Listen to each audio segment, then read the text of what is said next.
Hello friends, एडुला channel में आपका स्वागत है। आज का हमारा टॉपिक नया है। क्लास 10 मैथ में क्वाड्रेटिक इक्वेशन हम द्विघात समीकरण कराएंगे। इसके बारे में फुल इंट्रो मैं आपको दूंगी कि क्वाड्रेटिक इक्वेशन द्विघात समीकरण क्या होता है। चैप्टर पॉलिनोमियल्स यानी बहुपद के बारे में पढ़ा था, उसमें हमने एक द्विघात बहुपद यानी क्वाड्रेटिक पॉलिनोमियल के बारे में भी हमने पढ़ा था। क्वाड्रेटिक पॉलिनोमियल क्या था उसमें कि कोई भी पॉलिनोमियल अगर ax² + bx + c की फॉर्म में है जिसमें a 0 नहीं होगा तो उसको क्वाड्रेटिक पॉलिनोमियल कहेंगे। जैसे 2x² + x + 1 या x² + 2x + 1, तो ये हमारे क्वाड्रेटिक पॉलिनोमियल थे जिसमें आपका जो a है ये a है, ये इसके आगे b होता है और ये c है। तो a आपका 0 नहीं होना चाहिए और a b c real numbers होते हैं। यही पढ़ा था हमने, वास्तविक संख्याएं होती हैं a b c। अब अगर हम उस क्वाड्रेटिक पॉलिनोमियल को 0 के इक्वल रख दें, 0 यानी ax² + bx + c को 0 के इक्वेट हम कर दें तो जो आपका क्वाड्रेटिक पॉलिनोमियल है, यानी कि हिंदी में लिखते हैं ताकि हिंदी वाले कहते हैं द्विघात जो बहुपद है वो आपका चेंज हो जाएगा द्विघात किसमें, समीकरण में। यानी क्वाड्रेटिक पॉलिनोमियल चेंज हो गया आपका क्वाड्रेटिक इक्वेशन में। क्लियर हुआ? यानी सेकंड चैप्टर से हमारा ये चल रहा है कि क्वाड्रेटिक पॉलिनोमियल जिसकी पावर हाईएस्ट पावर 2 होनी चाहिए, वेरिएबल की हाईएस्ट पावर एक वेरिएबल वाला होना चाहिए। सबसे पहली बात तो कि इस चैप्टर में ओनली 1 वेरिएबल है, यानी सिर्फ एक चर है इसमें, या तो x मान लीजिए चाहे y मान लीजिए, ओनली 1 वेरिएबल और हाईएस्ट पावर। दूसरी बात क्या ध्यान रखनी है कि हाईएस्ट पावर यानी अधिकतम जो घात है वो 2 होनी चाहिए। ये इस चैप्टर का मेन मोटिव है। और तीसरी बात ये 0 के बराबर होता है, यानी द्विघात समीकरण की स्टैंडर्ड इक्वेशन आपकी ये है ax² + bx + c = 0। इसी फॉर्म में कोई भी होना चाहिए। अगर मान लीजिए जैसे लिखा हुआ है x - 2x² + 1 = 0, तो इसको स्टैंडर्ड में बनाएंगे। सबसे पहले हम पावर वाले को पहले लिखेंगे, यानी -2x, ये माइनस के साथ है, फिर आप सिंगल पावर वाला x, ये x की 2 है, फिर x वाला आएगा 1x या x जो मन करे, +1 = 0। ये इक्वेट हो गया x² + bx + c के रूप में। आपको यहाँ दिख रहा होगा कि a है, a क्या है -2 और b है 1 और c है 1। क्लियर हुआ? और ये सारे आपको रियल नंबर नजर आ रहे होंगे। रियल नंबर क्या होते हैं? -∞ से लेकर, रियल नंबर यानी वास्तविक संख्याएं, -∞ से लेकर इन्फिनिटी तक जितनी भी काउंटिंग, जितनी भी चीजें होती हैं वो सारी के सारे रियल कहलाती हैं। ठीक है, तो हमने क्वाड्रेटिक इक्वेशन यानी द्विघात समीकरण जान लिया कि क्या होता है और इसकी स्टैंडर्ड फॉर्म। ठीक, अगर हम x की जगह अल्फा या बीटा, इसको अल्फा बोलते हैं, क्या बोलते हैं इसे? अल्फा यानी रूट, मूल, हिंदी में मूल। x की जगह ये रख दें तो यहां क्या बनेगा आपका?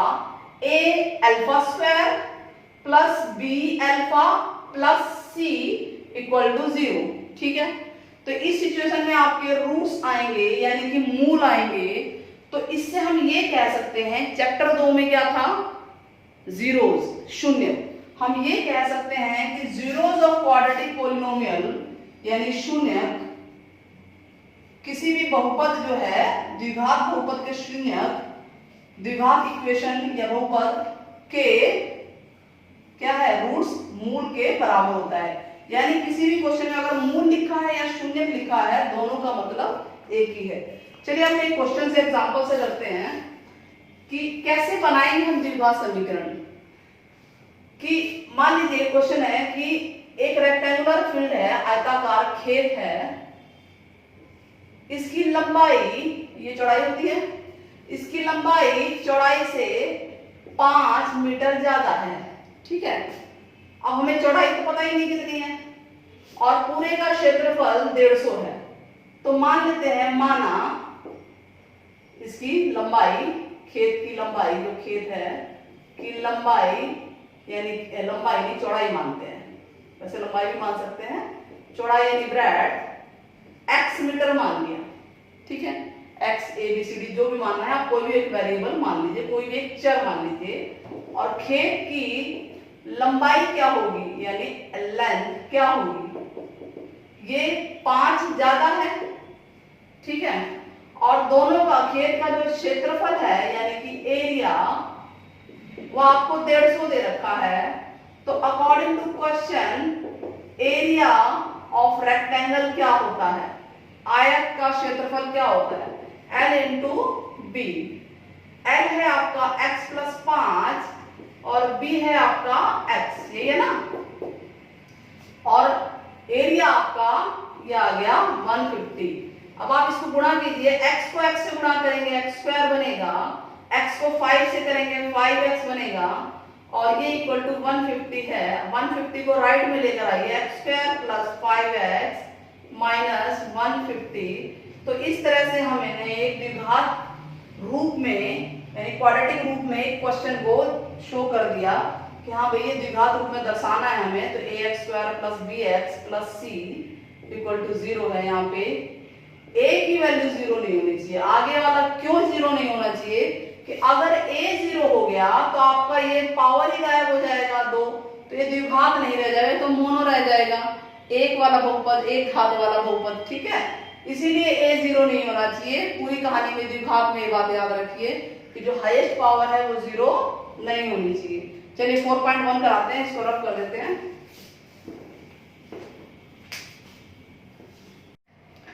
हाँ, तो नाउ एक्सरसाइज 4.1, इसमें क्वेश्चन नंबर 1 हम सॉल्व करते हैं। पहले ये क्वेश्चन नंबर 1 नीचे मैंने लिखा है, क्वेश्चन नंबर 2 है। आपको ये बताना है इसको ये द्विघात समीकरण यानी क्वाड्रेटिक इक्वेशन है या नहीं है। क्वेश्चन नंबर 1 का first part, x plus 1 whole square equal to 2 into x minus 3, यही है क्वेश्चन। सॉल्व करते हैं। अगर हाईएस्ट पावर 2 होगी तो द्विघात समीकरण है, नहीं तो नहीं है। 2 के अलावा कोई भी पावर हो, 1 हो, 3 हो, 5 हो, 10 हो, कभी भी द्विघात समीकरण नहीं होता किसी भी सवाल में। मैंने 2 पार्ट ले लिए, बाकी आप लोग प्रैक्टिस करना। होल स्क्वायर बोलेंगे a plus B whole square है। a plus B whole square क्या होता है, a स्क्वायर a की घात 2 जमा b की घात 2 जमा 2ab, यही होता है ना। ये a है, ये b है, तो a स्क्वायर यानी x square plus b square यानी 1 square plus 2 into x into 1, यही हो गया। इक्वल टू इसको मल्टीप्लाई कीजिए इससे 2x और इसको 3 से कीजिए माइनस 6, ये आपका आ गया। अब क्या आएगा, यहाँ होगा x स्क्वायर प्लस 1 का स्क्वायर 1 होता है, 1 इंटू 1 और 2 एकम 2, x equal to 2x minus 6। सबको लेफ्ट में ले आइए, x square plus 1 plus 2x, ये आके इधर माइनस का हो जाएगा और ये लेफ्ट में आके प्लस का हो जाएगा, इक्वल टू 0 बचेगा। 2x से 2x कट गया, आपके पास बचा क्या, x स्क्वायर 6 और 1 7। क्या ये द्विघात समीकरण है कि नहीं, आप सोचेगा इसमें तो x तो है ही नहीं, ये द्विघात समीकरण है, ये स्टैंडर्ड फॉर्म में है क्योंकि ये ax स्क्वायर है, ax स्क्वायर प्लस 0, d की जगह 0 है हमारे पास। ठीक है, तो ऐसे है ये वाला, तो 0 गायब हो गया, प्लस c इस फॉर्म में ये है आपका। तो ये द्विघात समीकरण है। एक बात बस ध्यान रखनी है आपको कि अगर हाईएस्ट पावर अधिकतम घात 2 है, अधिकतम घात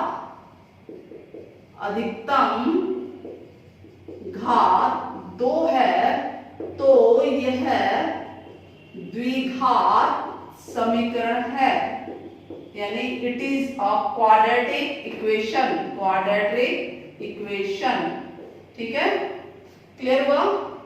नाउ इसका सेकंड पार्ट करते हैं, x square minus 2x equal to minus 2 into 3 minus x. गुणा कीजिए, ये से गुणा हो जाएगा, x स्क्वायर माइनस 2x, 2 दिया 6 माइनस का, अब इसी को इससे कीजिए माइनस और माइनस प्लस, 2 को x करेंगे 2x, ठीक है, सब लेफ्ट में ले आओ, एक्स स्क्वायर माइनस 2x ये उतर गया, इसके पीछे आएगा ये प्लस का 6, ये भी इधर आ जाएगा, माइनस का 2x इक्वल टू 0 बचा। तो एक्स स्क्वायर माइनस 2 और माइनस 2 कितना होगा, दोनों एक जैसे हैं, तो माइनस 4 हो जाएगा, 4x plus 6 equal to 0। Highest power क्या है, 2 है, तो लिख देंगे yes it is quadratic equation, ये द्विघात समीकरण है। क्लियर हुआ, ये पहला क्वेश्चन क्लियर हो गया आप लोगों को। द्विघात के सारे ऐसे होंगे, सारे सवालों को सॉल्व करके देख लेना। हाईएस्ट पावर 2 के अलावा कुछ और नहीं होनी चाहिए, अगर कुछ और है तो वो क्वाड्रेटिक नहीं है। नाउ क्वेश्चन नंबर 2 का फर्स्ट पार्ट, चलिए इसको इंग्लिश में लिखा है, हिंदी में समझाते हैं पहले।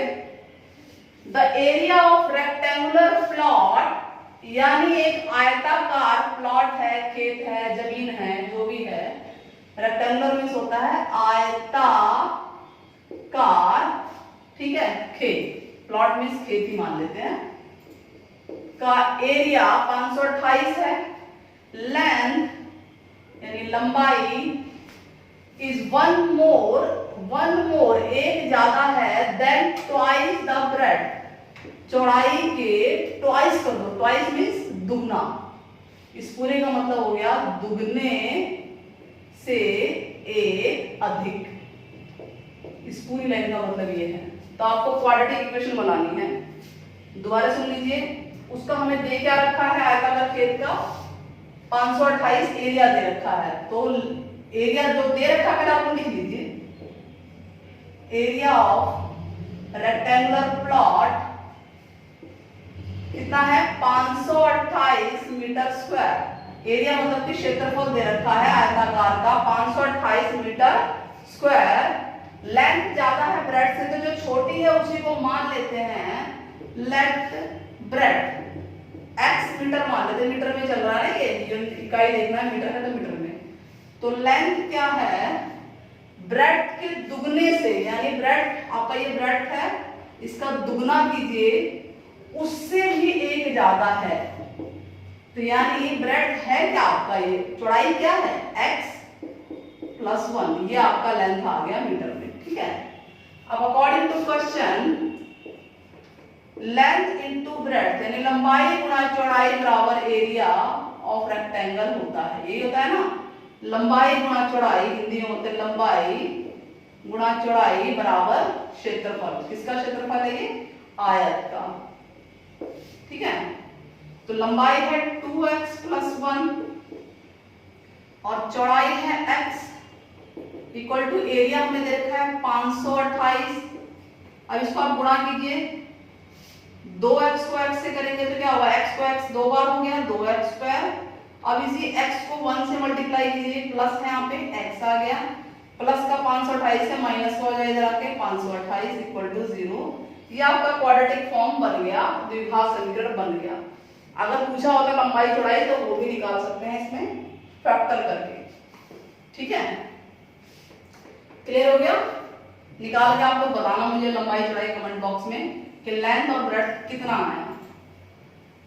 अब इसका सेकंड पार्ट करते हैं हम लोग, क्लियर हो गया, स्पीड तेज तो नहीं है, चलिए आराम से करते हैं। प्रोडक्ट मतलब होता है गुणन of to consecutive positive integer, integer जानते हो ना, पूर्णांक बोलते हैं, माइनस प्लस की काउंटिंग नंबर लाइन, तो दो कंसेक्यूटिव होते हैं लगातार जो आते हैं, कंसेक्यूटिव मींस क्या होते हैं, लगातार बोलते हैं, क्या बोलते हैं उसे हिंदी में, पॉजिटिव यानी कि धनात्मक, और ये एक के बाद एक होता है, अब कंसेक्यूटिव का प्रॉपर हिंदी में मेरे दिमाग में नहीं आ रहा है, तो दो पॉजिटिव कंसेक्यूटिव इंटीजर का मल्टीपल जो है 306 है, तो इंटीजर निकालना है, तो मान लेते हैं लेट फर्स्ट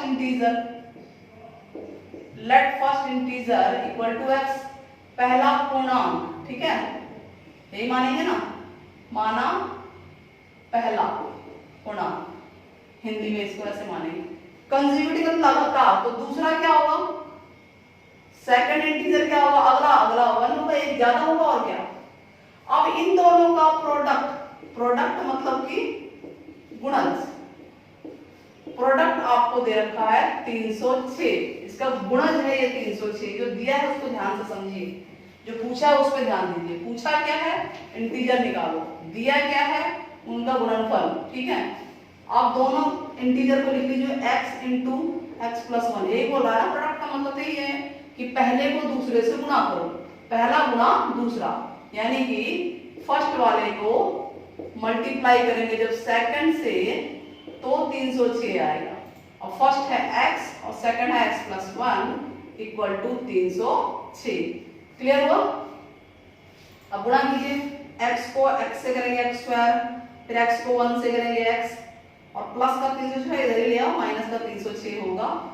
और अब x की वैल्यू निकालनी है, फैक्टर करेंगे, 306 के फैक्टर करो, गुणनखंड लाना क्या है 1, आगे पीछे का मल्टीप्लाई करते हैं, आगे तो कुछ है ही नहीं, तो 306 के खंड करते जाओ, करते जाइए। 2 एकम 2, इसमें एक हासिल गया, 2 पंजे 10, 2 तिया 6।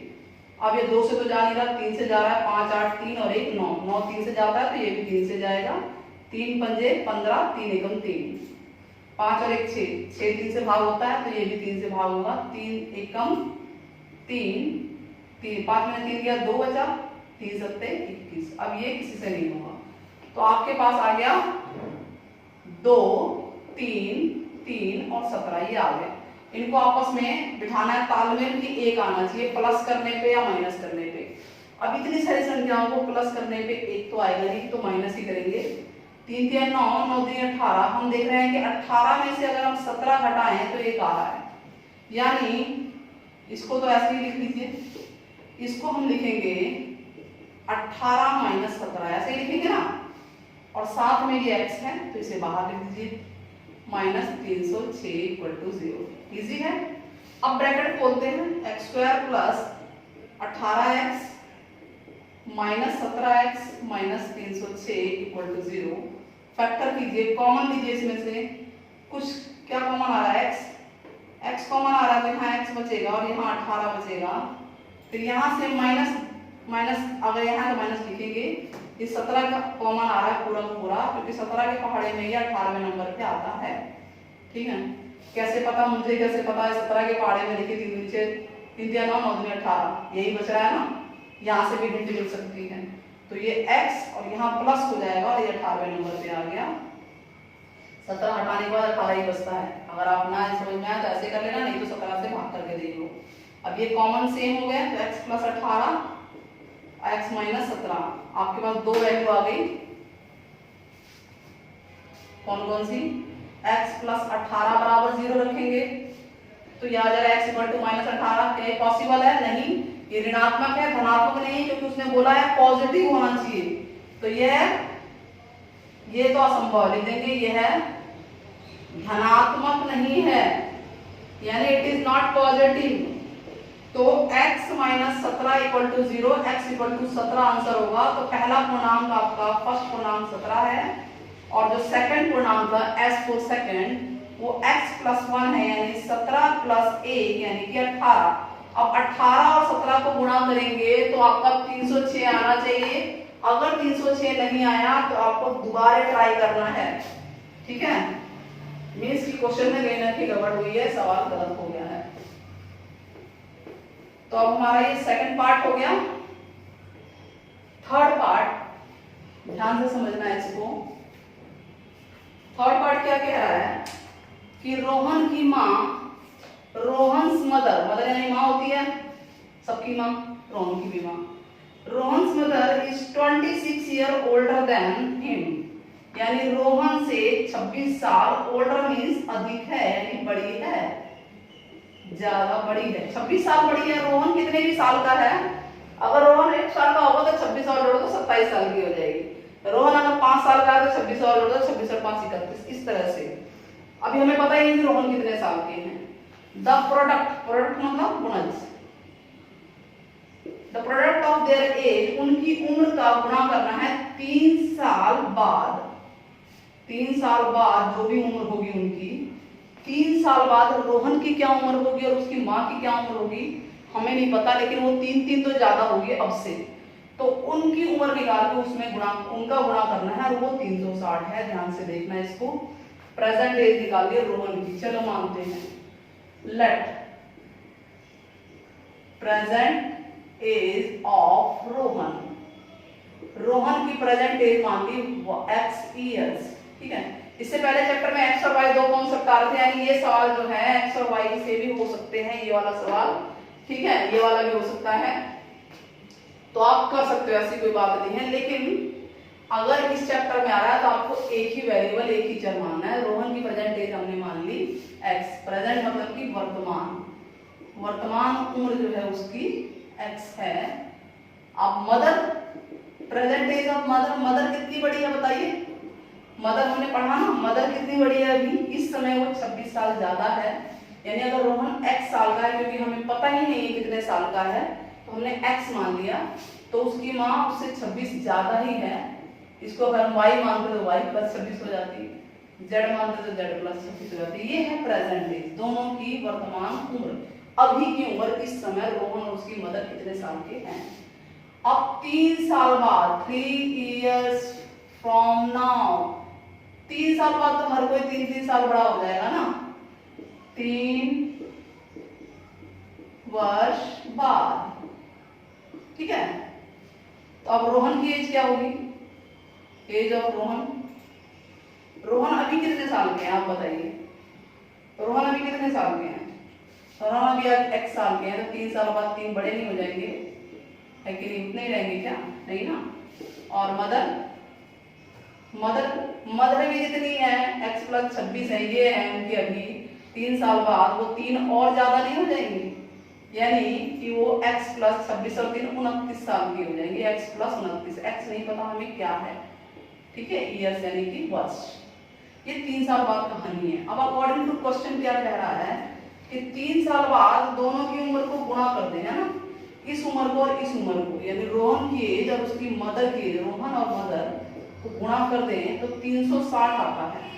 अभी रोहन कितने हैं, 3 साल बाद बताइए कितने हैं, x प्लस 3, और रोहन की मम्मी कितनी है, x प्लस 29, और इनका गुणज कितना है 360। अब गुणा कीजिए, कीजिए गुणा, याद रहे उम्र कभी माइनस नहीं आती, अगर माइनस आ गया तो आपका वो आंसर नहीं होगा। x को x से गुणा कीजिए, x स्क्वायर, x को इससे करो 29x, प्लस 3 को x से करेंगे 3x, अब 3 को 29 से कीजिए, 3 27, 2 हासिल, 3 दूनी 6 और 2 8, इजी है ना। 360 इधर ही ले आओ, माइनस का 360 हो जाएगा, राइट में 0 अंडा बचा। अब माइनस कीजिए x स्क्वायर, ये 29x, दोनों ही प्लस है तो प्लस हो जाएंगे, 29 प्लस 3 32x। अब 360 में से 87 माइनस कीजिए, 3 आ गया, 0 में से 7 नहीं जाएगा, इससे हासिल लेगा, 10 में से 7 दिया 3, ये 1 कम हो गया, ये 5 बचा, इसने भी इसको हासिल दी थी तो ये कम हो गया, सबने एक दूसरे को हासिल दिए। 15 में से 8 ये इसने हासिल दिए, 15 हो गया, पहले 16 था, 15 में से 8 गया 7 और यहाँ 2 बचा। क्लियर हो रहा है ना, क्योंकि ये बड़ी है तो इसका निशान आएगा -273। अब -273 के आप क्या करेंगे, खंडन, गुणनखंड करेंगे, यानी 273 के 3 से दिख रहा है 7 7, 7 2 9 3 12, 3 से जा रहा है 3 27, 3 3, और अब 1 से जा रहा है 7 से, 7 1 7, 2 इसको 2, 7 21, यानी हमारे पास आता है 3 7 और 13, लाना क्या है 32। कैसे आएगा बताइए, अगर मैं ये कर दूं 13 से 39 और 39 में 7 गया है 32 आ रहा है, हो रहा है ना आराम से। इस तरह से आपको ध्यान रखना है, जुगाड़ बनाना है। तो 39 में से 7 गया 32 आ रहा है, तो 32 को हम लिख सकते हैं 39 माइनस 7 लिख सकते हैं कि नहीं, 7 में x है, 273 है इक्वल टू 0 चल रहा है, तो ये हो गया x square minus 39x minus 7x minus 273 equal to 0। Common लीजिए, अब यहां कर देते हैं इस सवाल को,